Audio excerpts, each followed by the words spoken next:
ครับภาษาละนานนะก็ไม่ใช่เฮียนยากอย่างนะครับมาท่านเฮียนอักขระนะครับมันก็คือตัวอักษรนะครับมาในภาษาไทยนะครับไอ้แม่เฮียนไม้นะครับมันก็คือสระนะครับแม่เอาสองอย่างนี้มาผสมกันตามหลักการของภาษาละนานนะครับมา7 วัน1 เดือนท่านก็อ่านออกเขียนได้เลยนะครับไม่ยากก็ไม่ยากไอ้เรื่องที่มันยากนะมันก็คือว่าอย่างนี้นะถ้าเฮาอย่าเอาไปอวดอู้คนอื่นในหูในหันตัวเฮานี่ก็นี่มันยากกว่านี้แล้วก็เพราะว่าภาษาละนาวของเฮามันเป็นภาษาที่มันตายไปแล้วนะครับคนที่อ่านออกเขียนได้แล้วมันมีน้อยครับเพราะฉะนั้นถ้าเฮาจะเอาไปโชว์คนอื่นในหูในหันตัวเฮานี่นะครับเฮาจะต้องใช้ภาษาอื่นๆมาเทียบเคียงเป็นภาษาของเฮานะครับอันภาษาที่มันใกล้เคียงภาษาละนาเฮาหน่อยก็คือภาษาไทยภาษาไทยนี่นะครับนี่เพราะว่ามันเกิดมาจากที่เดียวกันแล้วครับที่ปอกขุรามคำแหงที่เดียวกันนี่แหละมันแยกไปทางใต้หน่อยเจ้าอโยธยาพวกก็ไว้แปลงอักษรไทยนะฮะแยกมาทางเหนือหน่อยอันเจ้าละนาพวกก็มาแปลงอักขระละนานะนี่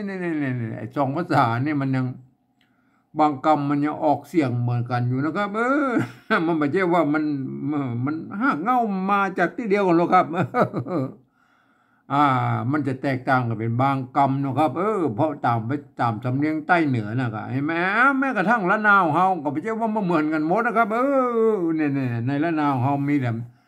4-5 เผ่าพันธุ์ลักๆนะครับไตยวนไตลั่วไตลื้อไตเขื่อนไตยองเห็นไหมเนี่ยนะมันก็แป้งสำเนียงมันก็แป้งกันไปนะครับเนี่ยแต่ฟังกันรู้เรื่องนะครับฟังกันรู้เรื่อง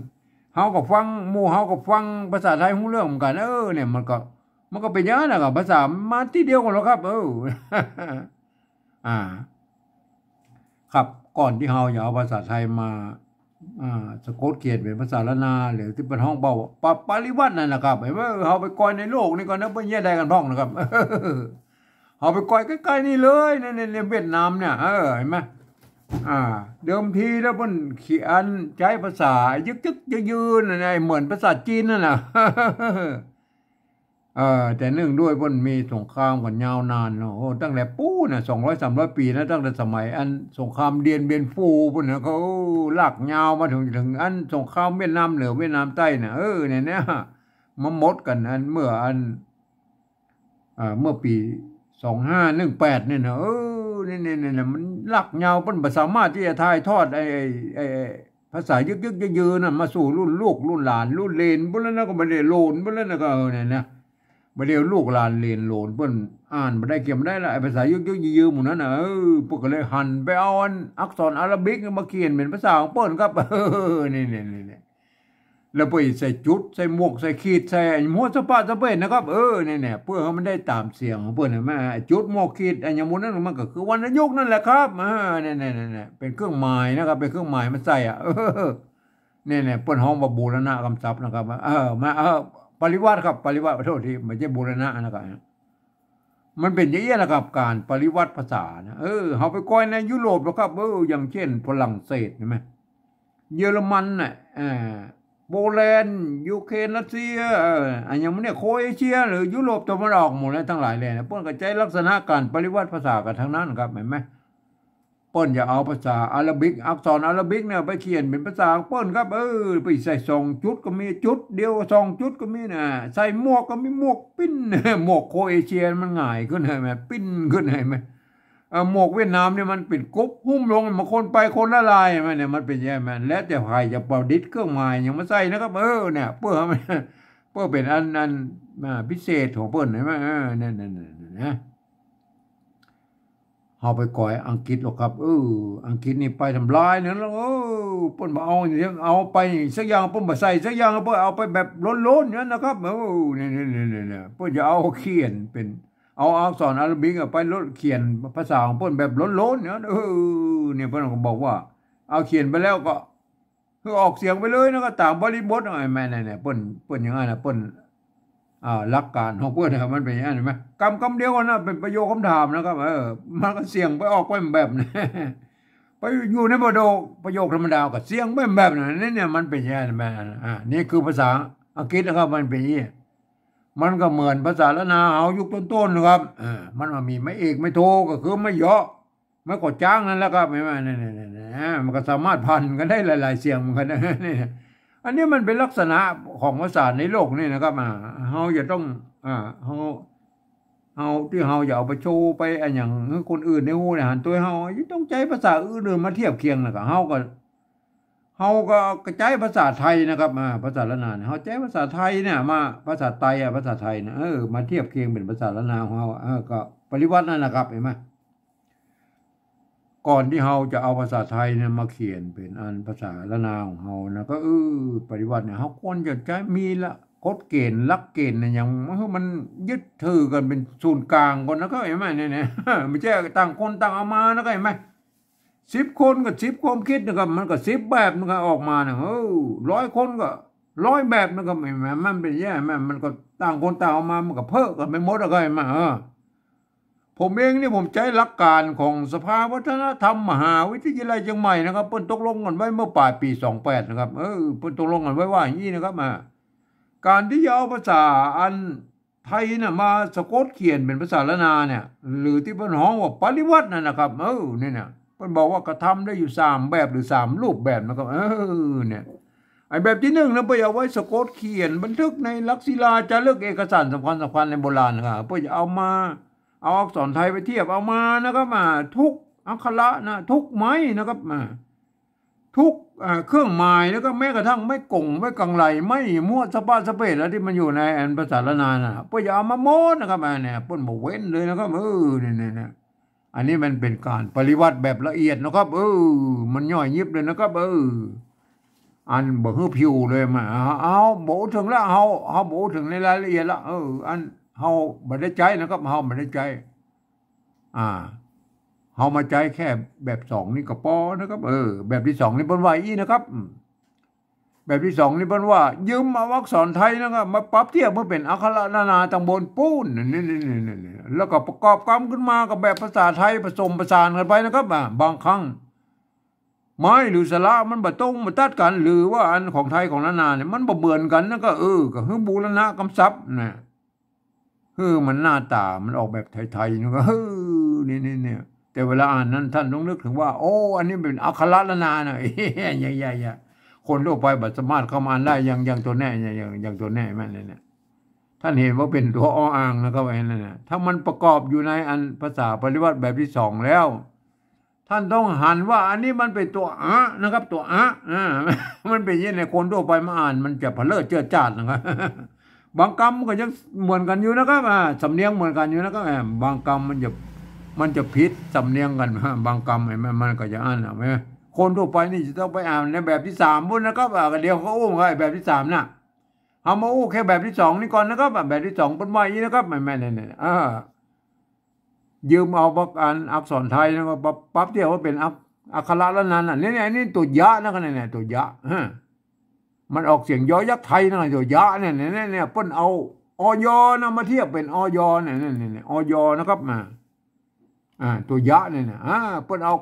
ตัวนี้นะอักษรตัวนี้ครับอักษร2ตัวเนี่ยอย.เนี่ยมาเทียบเป็นตัวยะเนี่ยก็ไม่ย่อนะครับไม่ย่อกับไม่เอกนะครับแม่อันไม่กากับอันนี้เนี่ยเฮาไปอันเฮาไปดูตัวอย่างในโบราณนะครับตัวยะก็ตัวญะเนี่ยมันออกเสียงยอยักษ์ละนากับยอยักษ์ไทยนะมันเป็นอย่างไรแล้วก็นี่ท่านต้องระวังไว้นะมันปริวัตินะครับบางทีมันมีแถมอันที่ออกเสียงยอยักษ์ไทยอีกหลายตัวแล้วเย็นยืนอันยังยังยามันยายืนยังเย็นเนี่ยเย็นเนี่ยพวกเนี่ยนะมันออกเสียงยอยักษ์ไทยนะท่านปริวัติท่านจะซับซ้อนแล้วก็เฮาไปดูอันโบราณของโบราณหน่อยนะเนี่ยเฮาไปดูกรรมโบราณก่อนแล้วครับเนี่ยหางเย็นมันหางเย็นมันตัวละนะตัวละนะครับไม่กาสะกดด้วยตัวง่าเนี่ยนะไอ้โจไม้สัตว์นี่มันเอากำกับไว้หูไว้ว่าอันนี้มันกำนี่มันอ่านได้3เสียงนะครับไม่ใช่เปิ้นเอาสามารถเปลี่ยนเสียงได้นะเปิ้นเอาเนี่ยไม้กักนี่มันแน่เพราะมันทำหน้าที่หลายอย่างนะครับไม้สั้นเนี่ยมันทำหน้าที่เป็นไม้กักก็ได้ทำเป็นแบบอี้ก็ได้นะมาทำเป็นนั้น อ่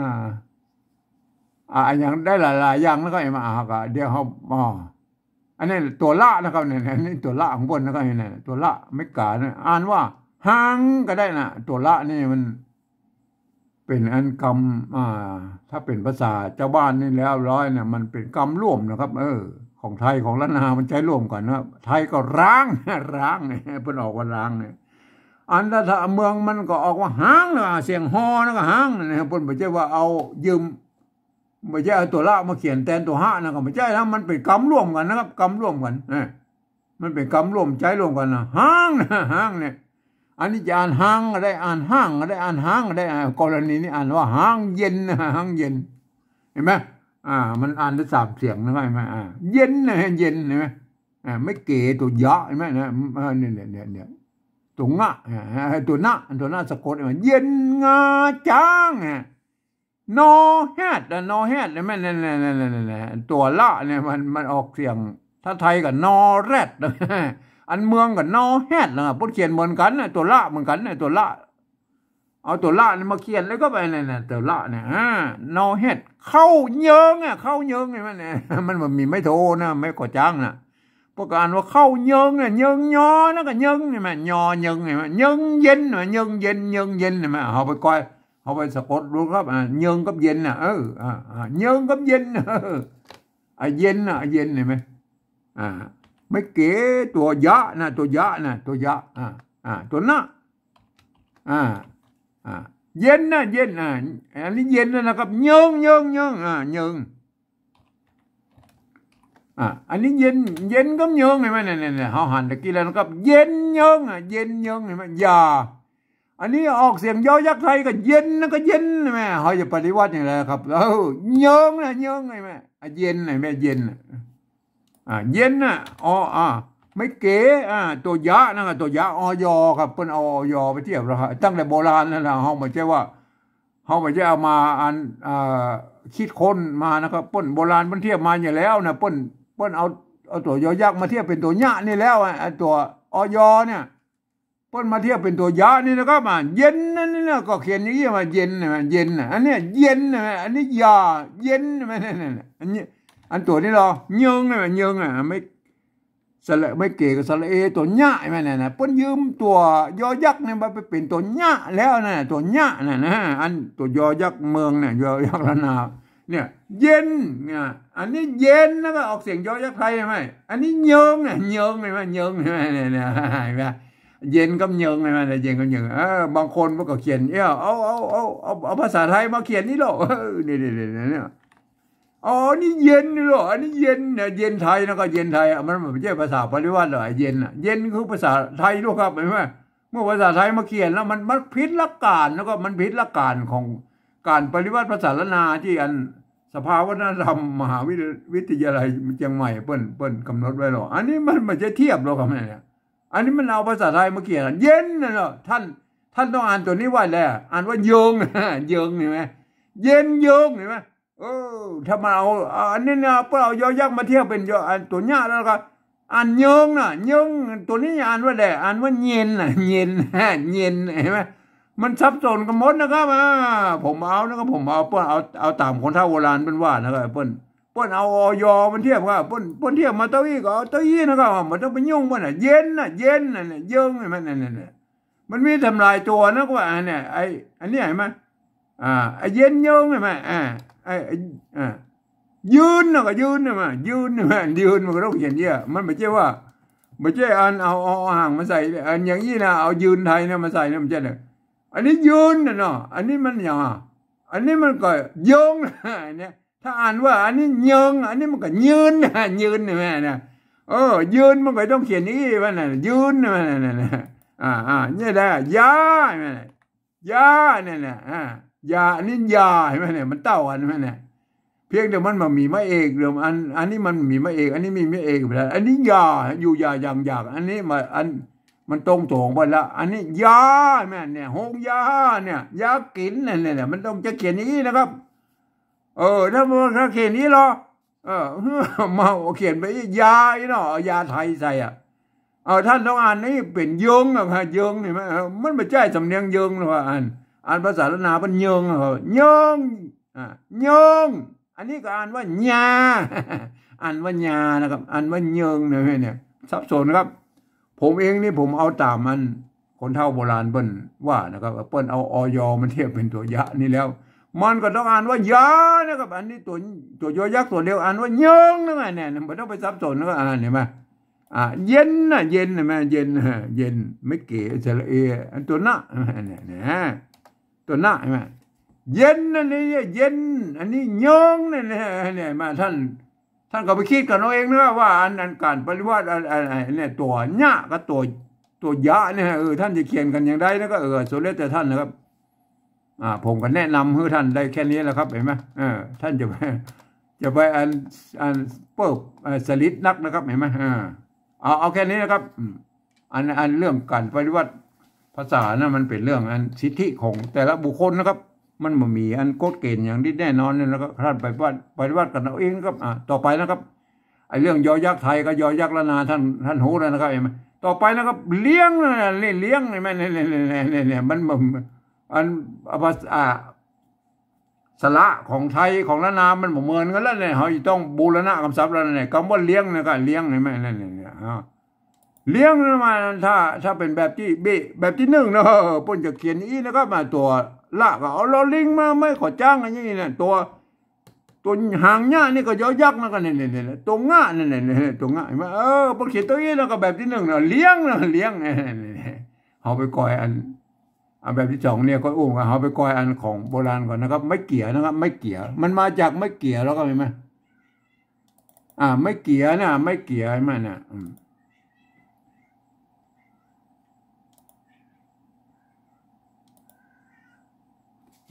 ขอเลื่อนหน่อยนะครับเลื่อนหน่อยเดี๋ยวมันมาทีโอเคนะครับ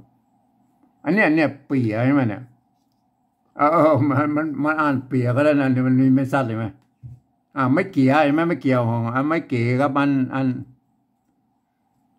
ไม่เกี่ยตัวปะใช่ไหมตัวหางง่ายไหมเป็นไม่เกี่ยแล้วนะครับเปิ้นมีไม่ซัดกำกับไว้ใช่ไหมก็คือเปิ้นจะอ่านว่าเปียก็ได้นะอ่านว่าเปียก็ได้อ่านว่าเปียได้ในกรณีนี้อ่านว่าเปียนะครับเปียแลผมต้องอย่างก็ว่าไปนะครับเปียนะเป็นเปียนะครับเป็นเปียเป็นขี้เปียนะครับเปียเปียมันเป็นขี้เปียนะเป็นก็มันบอกค่อยใหญ่นะครับมันขี้เปียนะเปียมันเปียแลผมมันจะต้องอันนี้เป็นสูตรของยาโบราณนะครับเปียเป็นเปียนะใช่ไหมไม่เกี่ยนะครับไม่เกี่ยนั่นเนี่ยมันเปิ้นมีไม้ซัดกำกับไว้นะครับแม่ทำอีสานบ้างก็ว่าโอ้ไม่เกี่ยนี่เปิ้นมีไม้ซัดกำกับไว้นะครับเจ้าละนาเป็นอันอย่างไตลือดังทั่วไปนะครับไตลือตายอันเปิ้นก็เอาใส่ไม้ซัดแล้วครับอันนี้เขียนแบบไตลือเป็นบางส่วนแล้วก็คือคิดละนาบางส่วนเปิ้นก็เอาใส่ไม้ซัดกำกับไว้นะบางที่อย่างเจ้าเชียงใหม่เปิ้นมาใส่ไม้ซัดแล้วครับเปิ้นจะเอาเปิ้นก็คิดว่าไอ้ไม้ซัดนี่มันแตนอันเปลี่ยนเสียงได้อันจะเป็นไม้ข้อจ้างก็ได้นะครับเปิ้นก็ว่าอย่างนั้นเปิ้นก็เลยไม่เกี่ยวเปิ้นก็มาใส่นะครับเปิ้นอันนี้เป็นของเจ้าละนานะครับไอ้เจ้าละนาตะโยนเชียงใหม่นะครับไอ้เปิ้นบ่ใส่ไม้ซัดอะไรมาแบบนี้นะไม่เกี่ยวเนี่ยเห็นมั้ยเฮาไปกลัวอันไม่เกี่ยวตัวต่อไปแล้วก็มันเนี่ยอันที่มันมีตัวสะกดเห็นมั้ยเนี่ยตัวเมื่อมีตัวสะกดแล้วเนี่ยไม่เกี่ยนะครับเมื่อมีตัวสะกดตัวว่าสะกดเนี่ยไปตัดไม่เกี่ยออกนะครับแม่เนี่ยเห็นไหมอันนี้มันจะอ่านเขียวก็ได้นะอ่านเขียวก็ได้อ่านเขียวก็ได้ในกรณีนี้อ่านว่าเขียวใส่พริกขิงหอมเนี่ยเขียวนะครับเคี่ยวกับมันก็เอามันตั้งไฟหน่อยก็ก้นเคี่ยวไปมันงวดเคี่ยวบนหัวเคี่ยวมันจะเคี่ยวฟันแล้วก็มันจะเคี่ยวฟันอะไรไหมเนี่ยไม่เกี่ยนะครับไม่เกี่ยใช่ไหมเมื่อมีตัวสะกดแล้วเปิ้นตัวเยี่ยเขาไปก้อยอันพริกไปก้อยอันไม่อันสละเอียของหอมกำลังโอเคนะเลื่อนหน่อยนะครับเมื่อกี้มันเลื่อนเนี่ยเลี้ยงมาเลี้ยงเนี่ยไม่เกี่ยใช่ไหมไม่เกี่ยวมันเลียนะครับเลียนะครับใส่สะกดตัวง่าแล้วอันนี้เนี่ยสะกดมีตัวง่าเป้ยจัดไม่เกี่ยออกเลยเห็นไหมเนี่ยเปิ้ลเอาว่าเลี้ยงนะครับเลี้ยงเห็นไหมเนี่ยอันเนี่ยไม่ขอจ้างด้วยมันเลี้ยงถ้าเป็นแบบที่หนึ่งปนอีนะครับแบบที่สองมันบอกว่าคือบูนั่นนะกำซับได้นะครับเห็นไหม สระไทยกับสระนามันบ่ตรงบ่ตัดกันมันบ่เหมือนกันนะครับก็เพิ่นบอกว่าเขียนแบบไทยๆนะครับเอาสระเอียไทยใส่นะครับแม่สระเอียไทยไม่โทไม่ขอจ้างกับไม่โทนะครับแม่เนี่ยเขียนเนี่ยได้เลยเนี่ยเลี้ยงอันนี้บูรณะคำศัพท์นะครับอันนี้เปิ้นฮ้องว่าบูรณะคำศัพท์ถ้าเป็นแบบที่3เนี่ยมันฮ้องว่าปริวัตินะครับมาโอเคนะครับเห็นไหมอันนี้เลี้ยงนะครับได้แล้วนะครับไอ้ตัวนี้บูรณะคำศัพท์นะครับบูรณะคำศัพท์หน้าตาแบบไทยๆนะครับแต่เวลาอ่านนั้นท่านต้องอ่านหันว่าอันนี้เป็นตัวละไม่เกียนะครับไม่ขอจ้างนะสะกดด้วยตัวงะนะครับท่านต้องหันไปยี่ว่าเลี้ยงนะอ่านว่าเลี้ยงนะไม่ใช่ไทยมันก็ไทยอย่าเลี้ยงเหมือนกันก่อนแล้วแต่นะครับแม่อันนี้อ่านว่าเลี้ยงนะครับอันนี้ไก่นะไก่แม่ไม่ไก่นะไม่ไก่ตัวกะอันนี้มันมีปัญหาแล้วครับมาตรงตัวเลยนะไม่เยาะนะอันว่าไก่เหมือนกันนะไก่เหมือนกันเขาไปดูไม่ไก่โบราณว่าเนี่ยไม่ไก่โบราณนะท่านจะมันมีไม้ม้วนไม้อย่างสักอย่างนะครับไม้ไก่โบราณนะป้นก็มีอันเดียวเนี่ยไม้ไก่โบราณเนี่ยป้นอย่างเงี้ยเนี่ยคำว่าเนี่ยได้ไหมง้วนตัวงะไม่กลัวมีตัวอันน่ะสะกดอยู่ตรงบนป้นเขียนเป็นตัวละแตนป้นสมัยนั้นป้นว่ามีไม้เยาะไม่ซัดไม้ขอจ้างป้นก็อ่านว่าอ่านงวนก็ได้อ่านง่วนก็ได้อ่านงวนก็ได้พอดีเป็นอันนี้อ่านว่างวนปิดใช่ไหมปิดเนี่ยปิดเป็นปัจจัยไม่กี่นะสมัยนั้นสะกดด้วยตัวดางวนปิดได้มันได้เนี่ยไม่ไก่เพื่อนได้อันใดก็ได้อันใดก็ได้อันใดก็ได้ได้ตุกมันได้ตุกอันเนี้ยไม่ไก่เพื่อนเปิ้นจะเขียนนี่ไหมมีหัวหน่อยแล้วก็ขึ้นไปหน่อยนั่นก็แต่วัดคือบันเดียวนะมันเปิ้นบอกเขียนไปไก่นะเพราะว่ามันจะไปหวั่นที่อื่นนะก็ไอ้มาแล้วพวกก็ขึ้นไปหน่อยเดียวพวกก็ตะวัดห่างลงมาเลยนะมันก็จะเป็นห่างเหมือนห่างกะห่างปะห่างอะไรอย่างนี้นะครับเห็นไหมมันเนี่ยห่างพระเห็นไหมเนี่ยห่างพระเนี่ยมันพวกก็ตะวัดห่างให้น้อยนะครับเพื่อให้มันสุขความสวยงามของอันภาษาละนาโบราณนะเห็นไหมเนี่ยเปิ้นมีตะวัดห่างเปิ้นมีตั้งแต่โบราณนั่นนะครับไม่ไก่นะก็ไม่ไก่โบราณเปิ้นมีตัวอี้นะสมัยนี้เปิ้นก็ขึ้นไปหน่อยนั่นเปิ้นเมื่อมันขึ้นไปแบบเดียวกันนั่นเปิ้นม้วนตะวัดไปทางหน้าเปิ้นก็เพราะมันไก่เงี้ยก็แล้วแต่นะครับมันก็แล้วแต่สมัยนิยมแล้วก็อันนี้คือไม่ไก่นะก็เขาไปดูตัวต่อไปแล้วก็เนี่ยไม่ไก่แล้วก็เนี่ยไม่ไก่ใช่ไหมเนี่ย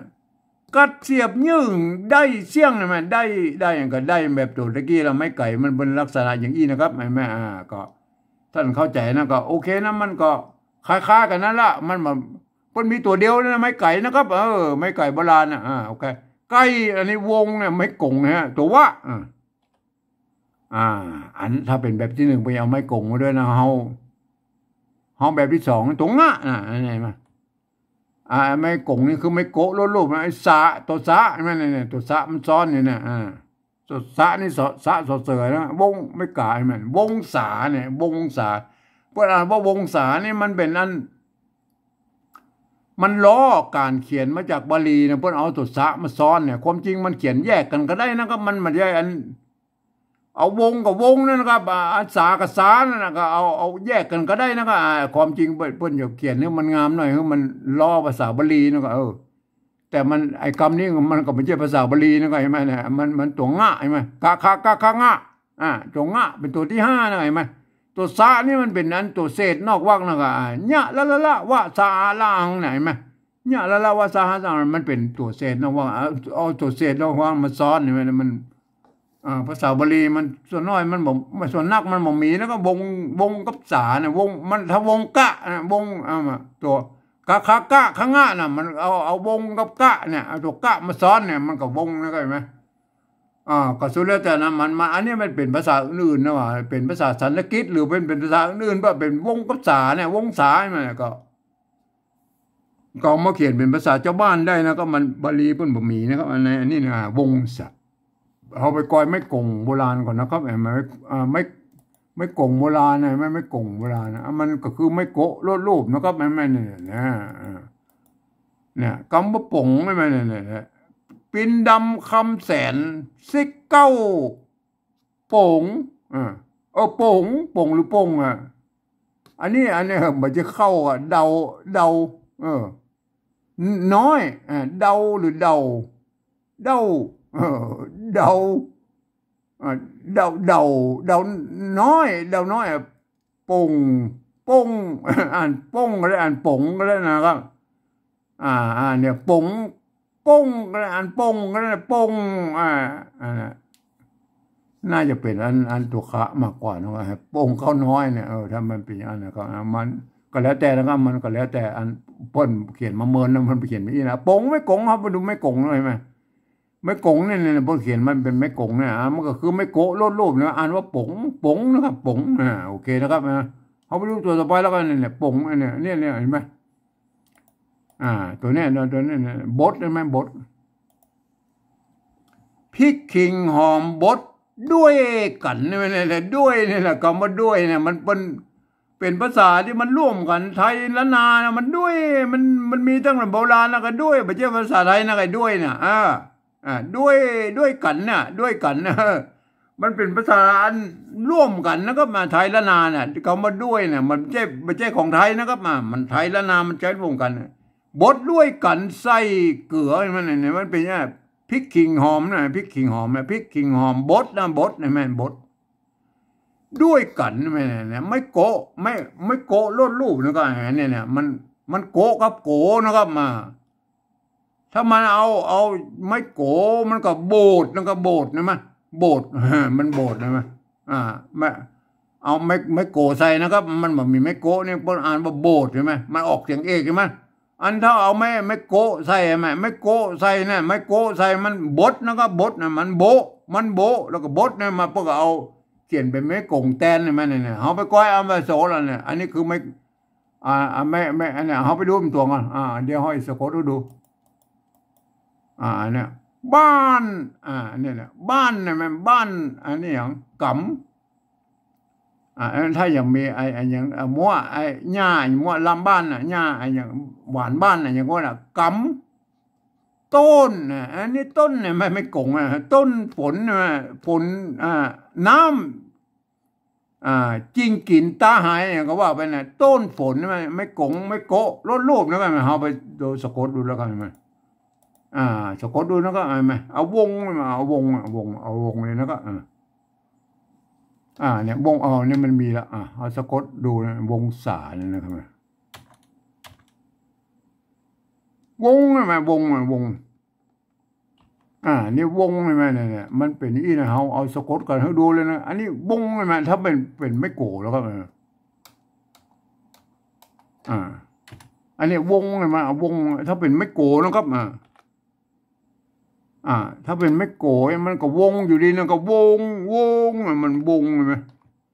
ถ้าเป็นไม่โกนี่มันก็วงอยู่ดีนะก็มันวงเนี่ยเป็นไม่โกมันก็วงใช่ไหมวงเหมือนกันนะถ้ามันเป็นอันตุกะสะกดเลยไหมมันเป็นโวกเนี่ยมันเป็นโวกเลยไหมโวกเป็นโวกเลยไหมมันเสียงมันไม่ใช่สามัญมันเป็นโวกแล้วนะเห็นไหมถ้ามันเป็นอัน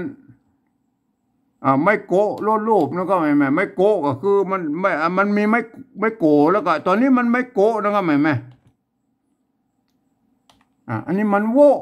นั่นก็มาโวอันถ้าใส่อันเนี่ยไม่เป็นไม่โกะโลดรูปนะไม่โกะนั่นก็อันนี้ไม่โกะนะอันนี้ไม่โกะนะอันนี้เด็กเกี่ยววงใช่ไหมโวก็เอาตัวง่าสะกดมันวงใช่ไหมมันโวก็วงใช่ไหมโวก็วงใช่ไหมเพิ่งก็เลยใช่เอาไม่โกนี่มันมันเขียนมันนักลำไปแล้วก็เปิดใจไม่กงเขาแทนนี่นะครับวงใช่ไหมวงเนี่ยเพิ่นสร้างไม่กงมาเพิ่นเป็นไม่โกโลดรูปเนี่ยวงใช่ไหมทีนี้มันเขียนอย่างนี้ก็ได้วงแล้วก็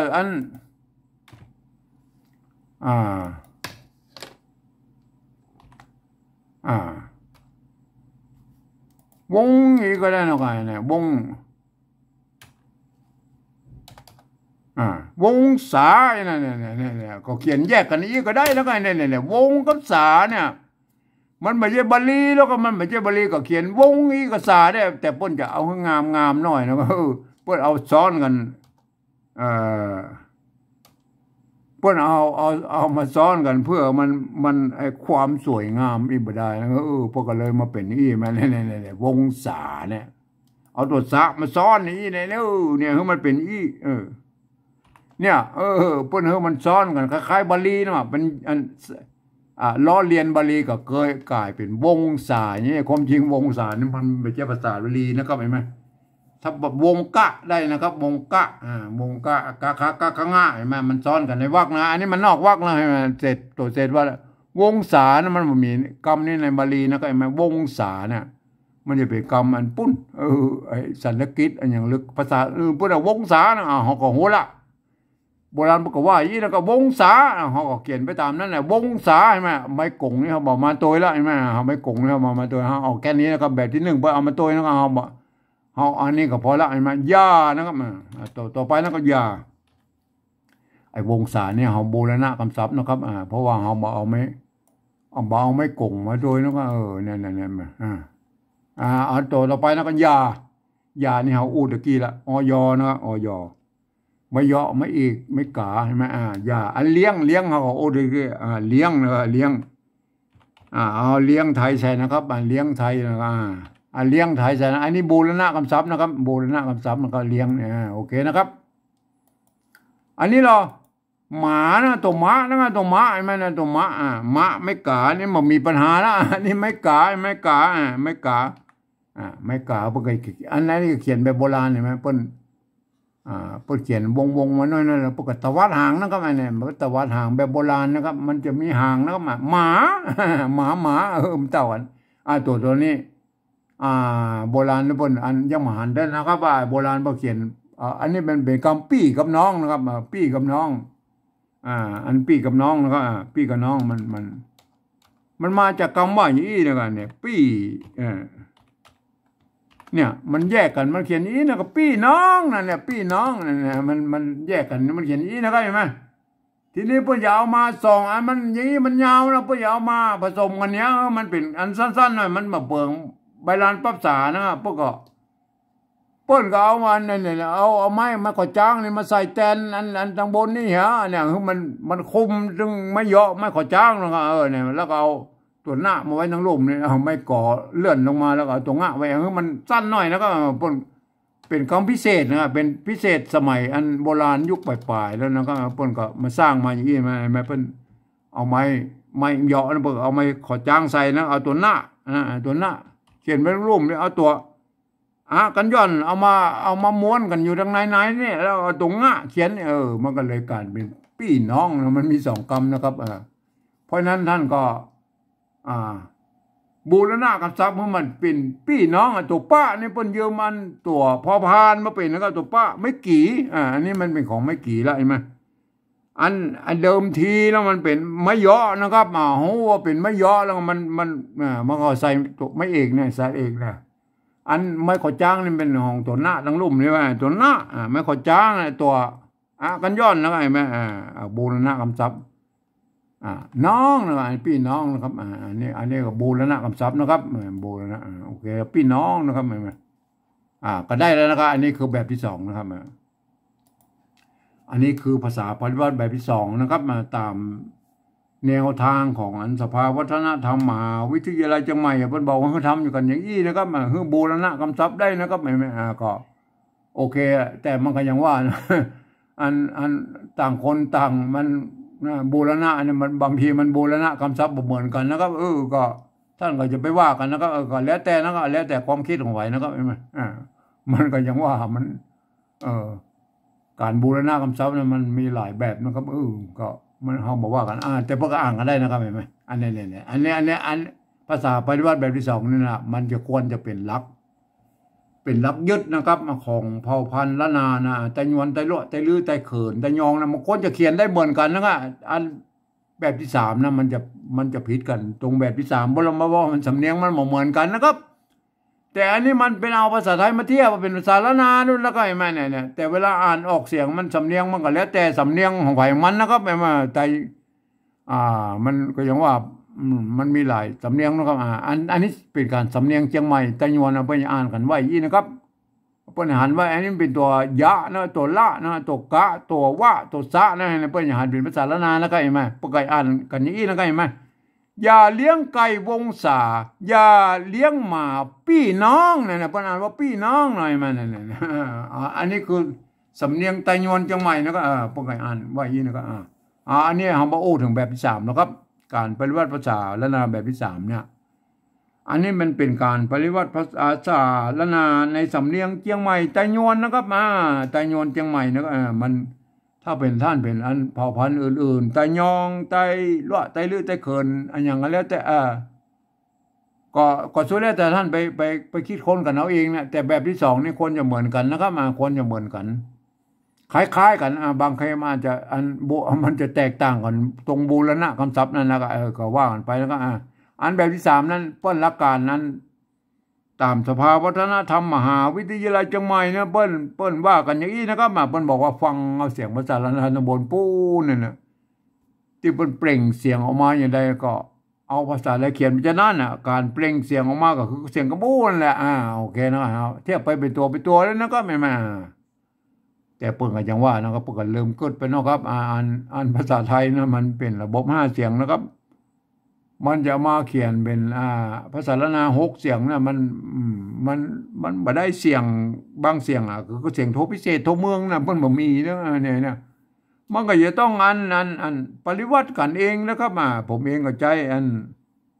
จุดประดับไว้ในเสียงโทพิเศษโทเมืองนะครับในแนวทางของเวียดนามนะเพิ่นจะใจจุดใจหมวกใจขีดอย่างเงี้ยสมมุติถ้าว่าจะไปเบอร์ได้ตามอย่างผมกับบูรณะปริวัติตัวเดียวนะก็ตัวอื่นๆก็สะกดเอาภาษาไทยเขียนสะกดไปตามนั้นเลยไหมเอามาฟังเป็นตัวนะอันถ้ามีตัวอันที่มันพอจะผ่านเสียงให้ดูได้มันก็จะผ่านเสียงให้ดูนะอย่างเช่นคำว่าไก่นะตัวจะผ่านเสียงว่ามันเป็นอย่างไรเสียงมันเป็นอย่างไรนะก็โทพิเศษโทเมืองนะอันตัวต่อไปนี่เอาอันนี้เลยแล้วกันไหมยานะฟังเนี่ยยาอันนี้แบบที่2มันก็ยาเนี่ยเฮาบ่พอทั้งบนแล้วเอายาไทยใช้นะครับยาเอาเนี่ยภาษาไทยเขียนไปเลยยาเต้ากันได้เต้ากันเห็นไหมเห็นไหมภาษาไทยภาษาละนาบางครั้งมันก็เหมือนกันลูกครับบางตัวมันก็เหมือนกันอยู่นะครับเพราะว่ามันเกิดมาจากที่เดียวกันลูกครับมันก็สำเนียงเหมือนกันตัวต่อไปนะครับเลี้ยงนะภาษาละนาเนี่ยเลี้ยงเห็นไหมเสียงตีนะเลี้ยงเห็นไหมเลี้ยงเห็นไหม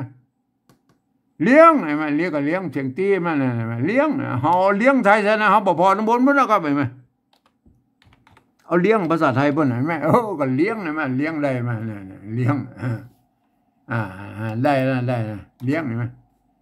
อย่าเลี้ยงนะเลี้ยงนี่มั้ยมันเต้ากันนะอย่าเลี้ยงน่ะเสียงมันเต้ากันนั่นภาษาไทยมันก็เขียนได้อย่าเลี้ยงนะอันตัวต่อไปแล้วไก่แม่ไก่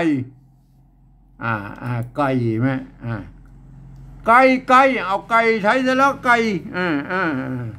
เหมือนกันแล้วไก่แม่เนี่ยเสียงเองแม่โอเคนะไก่เหมือนกันแล้วอันนี้ผมมันแบบมีโทพิเศษหน่อยสมัยนี้ไอ้ประโยคนี้นะไก่ไหมผมจะผ่านเสียงให้ดูกันแล้วไอ้ไก่นะเห็นไหมอันโทพิเศษมันเป็นอย่างไรนะก็โทเมืองไงแม่เนี่ยอันนี้อันตัวกอไก่เป็นอักษรกลางแล้วก็ไม้ไก่เนี่ยมันเป็นสระไอมันก็ผันได้กูเสียงแล้วก็ไปมาผันได้กูเสียงแล้วไม่ไก่นะไก่นะอันนี้เอาไก่เสียงสมันนะไอ้ไม่เอกไก่แม่ไก่เนี่ยไก่นี่อะไรนะใส่ไม่โทแล้วไก่เนี่ยมันไก่ไหมไก่อึ้งยึ่งไก่อึ้งหลืนแล้วก็ไก่แล้วกับไก่ก็คือมันแมะกันเนาะไก่เอามันจะได้มันจะมันเอาไก่ไปเป็นไก่ได้แล้วเนี่ยไหมบางคนก็เอาไก่นะไปเป็นไก่ใช่ไหมอันนี้มันไก่นะครับไก่นะก็ไก่ใส่ไม่โทไก่มันบอกมีไก่แล้วก็ไก่มันบอกมีในภาษาไทยผมมีก็จุดไว้ใส่ประดับนี่นะเสียงโทพิเศษนะไก่ตามแนวทางของเวียดนามมันเปิดใส่จุดใส่หมวกใส่ขีดใส่หม้อท่านจะเอาขีดใส่ก็ได้เอาเอียงก็ได้นะเปิ้นวัดประสิงห์นี่เป็นใจตัวเอียงนะครับวัดประสิงห์เชียงใหม่นะเป็นใจตัวเอียงเป็นห้องว่าเสียงนี่เป็นเสียงตีอันเพี้ยนนะครับตีเพี้ยนเสียงตีเพี้ยนใช่ไหมเป็นใจตัวเอียงเนี่ยมันจะห้องตีเพี้ยนหรือโทเมืองโทพิเศษอย่างกระจ้างมันคือ เสียงระหว่างเสียงโทปกติไปถึงเสียงตีนั่นก็ไม่มามันก็แล้วแต่จะห้องนะครับโอเคอันนี้ไหมไก่เสียงอันโทพิเศษแล้วก็ไอ้ไก่เราใส่ไม่ตีหรอกไก่ไก่ไก่ใส่ไม่จะว่าไก่เนี่ยมันเป็นยังไงไก่ไก่เนี่ยไก่ใส่ไม่ไก่ได้เลยไก่เต้ากันบนมันก็แล้วไปนะครับผมผ่านให้ดูนะครับอันภาษาละนานมันมี6 เสียงนะครับไม่อันที่เสียงภาษาไทยเพิ่นเขียนมาได้เลยคือเสียงโทพิเศษโทเมืองนั่นก็ไม่หรืออันตีเพี้ยนนั่นแหละก็ไม่เพิ่นเขียนมาได้เลยเพิ่นเขียนมาได้เพราะฉะนั้นท่านจะต้องใช้การปฏิวัติแบบแนวทางของภาษาเวียดนามนั่นแหละครับเพิ่นก็ปฏิวัติไปใส่จุดใส่หมวกใส่ขีดใส่ม้วนสะบาสะเปดแล้วผมก็เอาจุดประดับไว้นะครับไอ้เสียงโทพิเศษนะเห็นไหมบางคนก็เปิบขี้ตู้เอาเสียงโทปกติไปเป็นเสียงตีไอ้เสียงโทพิเศษโทเมืองอะไรมามันก็จะทำการปฏิวัติอันตัวอื่นมันก็จะพลาบกับไปหมดนะครับมันก็จะไปอันพลาบกับไปหมดแล้วมันจะผิดเพี้ยนกับไปหมดแล้วก็มันหลายตัวนั่นก็อันนี้ผมอันภาษาไทยที่มันเขียนมาได้นะผมจะปฏิวัติตัวนั้นตัวเดียวนะครับตัวอื่นก็ป้นสะกดได้ก็เฮาไม่ต้องมายุ่งมันนะครับเอาตัวต่อไปนะครับอันตัวเราไปเปิ้นว่าวงศานะเนี่ยวงศานะเนี่ยมันอ่านรวดกันเลยนะวงศานะอันเนี้ยแบบนี้ก็เปิ้นก็วงศานะ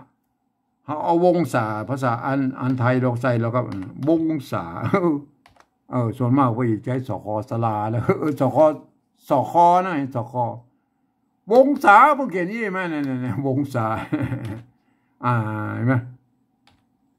ไอ้วงศานี่มันอันนี้ก็คือปริวัติคือว่ามันตัวสอดเสือเนี่ยตัวซะเนี่ยมันบ่เท่ากันนะปนใจอันเพ่เนี่ยวงศาใช่ไหมเนี่ยวงศาคณาญาติอย่างพวกนี้ปนใจสอคอยเนาะต่อไปอันยาเนี่ยมันมีปัญหาละอันยาเลี้ยงเนี่ยมันเหมือนกันนะยาแล้วก็เลี้ยงโอเคเลี้ยงมันเท่ากันนะเลี้ยงใช่ไหมอย่าเลี้ยงอันตัวต่อไปแล้วครับอย่าเลี้ยงนี่มันแล้วต้นหมาแล้วก็หมาอันเนี้ยอันนี้พวกกับหมาเอาหมาไทยใส่แล้วครับหมามันเต่ากันแล้วอย่าเลี้ยงหมานะเนี่ยอย่าเลี้ยงหมามันเต่ากันนะเสียงมันเต่ากันใช่ไหมมันก็เต่ากันนะต่อไปนะครับพี่น้องนะครับเนี่ยพี่กับน้องพี่น้องอันนี้พี่น้องอ่านว่าตัวป้านะครับตัวป้าไม่กี่ไม่ย่อนะต้องอ่านว่าเป็นพี่น้องนะเนี่ยถ้าเป็นไตลื้อนะครับตังลำปางเปิ้นมันออกเป็นเสียงโทปกติมันเปิ้นจะออกไปเป็นแนวเสียงเอกมันแล้วก็ปีอันน้องเนี่ยเสียงตีมันน่ะเสียงตีมันน่ะเปิ้นจะลดเสียงลงมาแล้วก็ปีนั่งปีนั่ง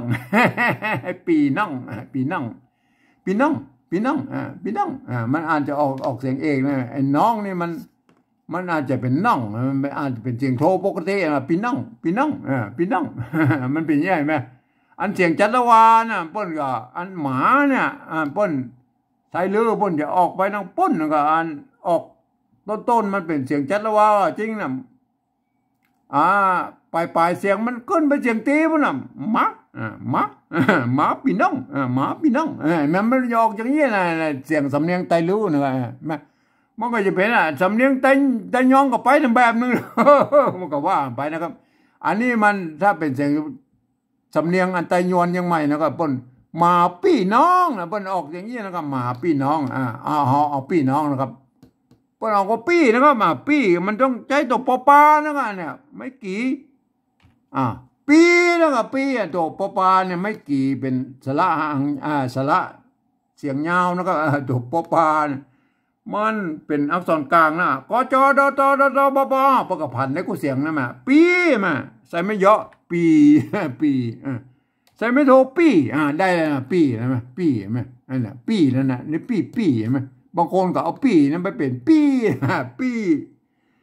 มั้ยเป็นปีมันเป็นเสียงโทพิเศษแล้วก็โทเมืองล่ะปีก็ใส่จุดเข้าไปแล้วปี อันเสียงตีแล้วก็ปีแม่ปีใส่ไม่ตีปีแม่ปีอันใส่ไม่จัดว่าปีเสียงจัดว่าแม่ปีแม่ปีปีปีปีปีปีมันได้นะพันอันนี้ปีใส่ไม่ปีปีนะเนี่ยบางคนก็เอาเขาเปิ้นห้องว่าเปิบเอาขี้ตู้เอาเสียงโทปกติไปเป็น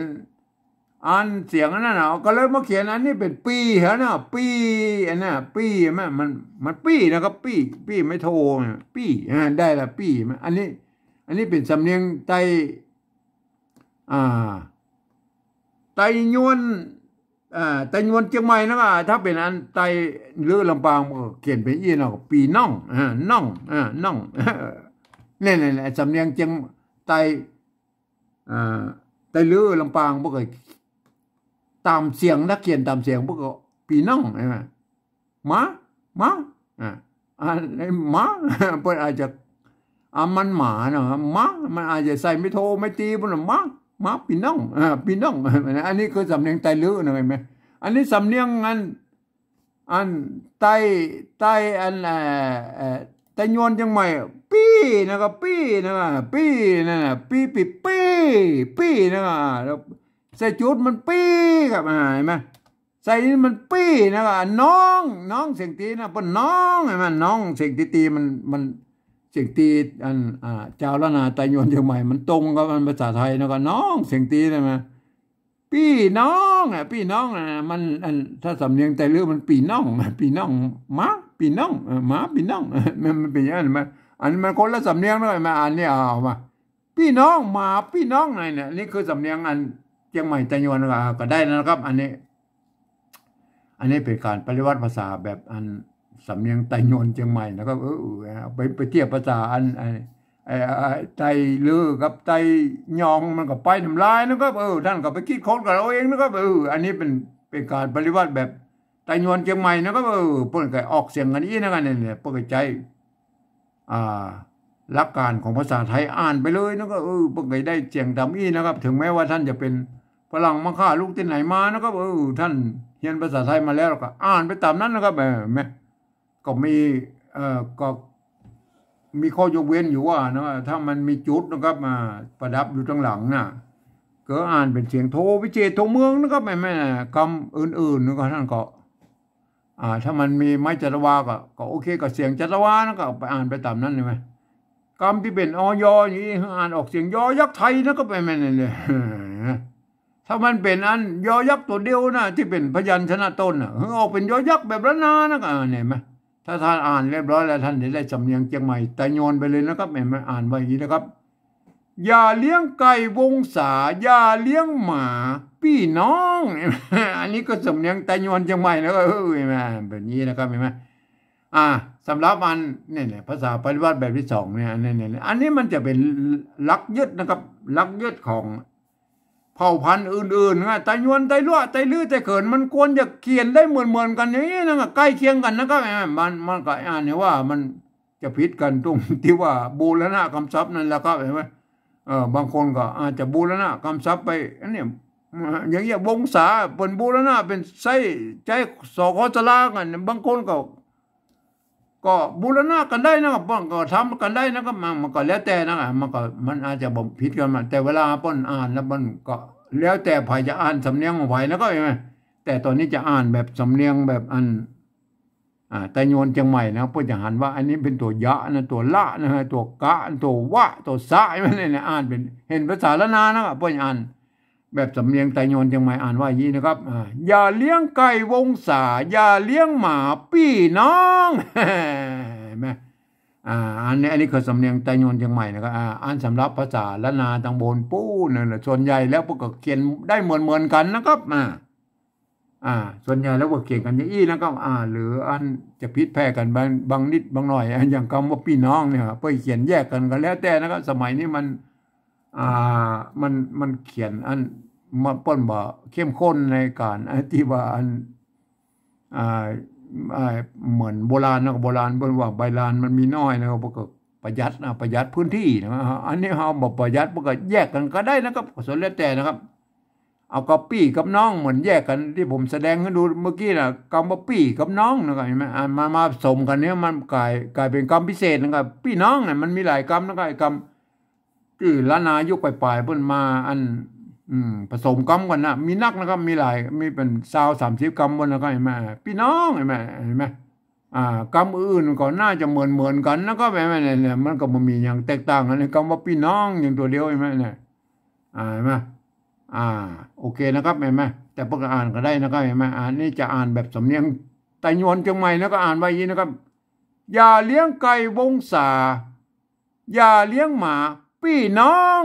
อันนี้ก็สำเนียงไต้หวันเชียงใหม่นะครับเห็นไหมครับวันนี้มันเป็นการปฏิวัติแบบอันภาษา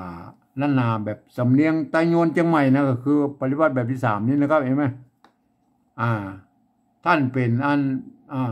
เผ่าพันธุ์อื่นนะครับไตลือไตลั่วไตเขินไตยองนะครับเห็นไหมท่านก็อันแบบที่2นี่มันใจร่วมกันได้นะครับเห็นไหมเนี่ยการปฏิวัติแบบที่2เนี่ยครับมันเป็นการสื่อสารของเจ้าล้านนาเชียงใหม่ได้นะครับแบบที่2เนี่ยคือมันจะแตกต่างกัน อันแบบที่3มันคือมันเอาตามสำเนียงกระมู้เลยนะครับมันก็จะแตกต่างกันไปนะครับเห็นไหมสำเนียงมันเหมือนกันแล้วก็ไตยวนไตลั่วไตลื้อไตเกินใช่ไหม